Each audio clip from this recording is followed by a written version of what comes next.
William Choong is a senior fellow with the International Institute for Strategic Studies, and he joins us live from Singapore. Welcome to the program. It's taken half a century. How significant is Obama's announcement? Well, actually, I think it's a significant development in bilateral relations, given that the changing context from 50 years ago. We see a stronger China. We see a U.S. that is trying to effect its rebalance to the Asia-Pacific. And most importantly, we see Vietnam trying to make this very difficult maneuver between two major powers of the Asia-Pacific, which is China and the United States. So definitely is a significant development.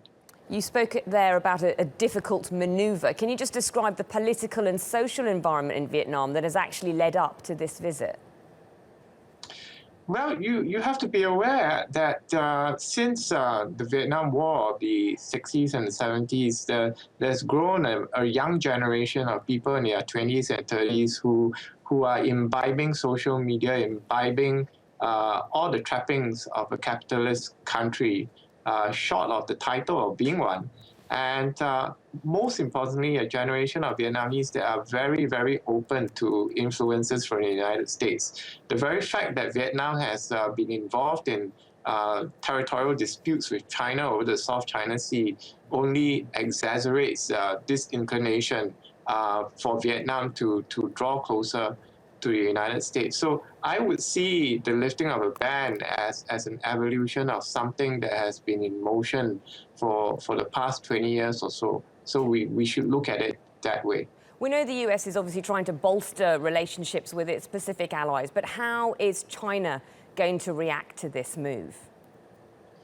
Oh, we've seen a statement from the Chinese Foreign Ministry spokesperson today saying that Vietnam is free to make all the associations and relationships that it wants to, but China hopes that it's done for regional stability. So I think that was a very balanced statement from China. But of course, I'm sure if you speak to Chinese officials in private, they will say that this is a move that is detrimental to Chinese interests, because the very fact that Vietnam has on tap a long stream of American hardware and material in terms of lethal weapons and maybe maritime patrol aircraft, it really gives Vietnam that needed boost to counter any kind of assertiveness by China in the South China Sea, which is something that we saw in 2014 when China placed a $1 billion oil rig in Vietnam's EEZ.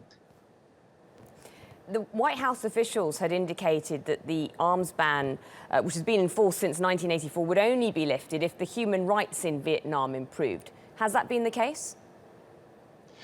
Well, this is always something that it's a message that has been deliberated on very carefully by Washington, in Washington, by Washington insiders, and is a message sent not only to Vietnam, but also to the American Congress, because you know that there's a very big constituency in the United States that they are still not in favor of rapprochement with Vietnam. So this condition about human rights is merely a signal to both sides, to the American public as well as to the Vietnam leadership, that this ban, even though it's lifted, will take time to put in effect.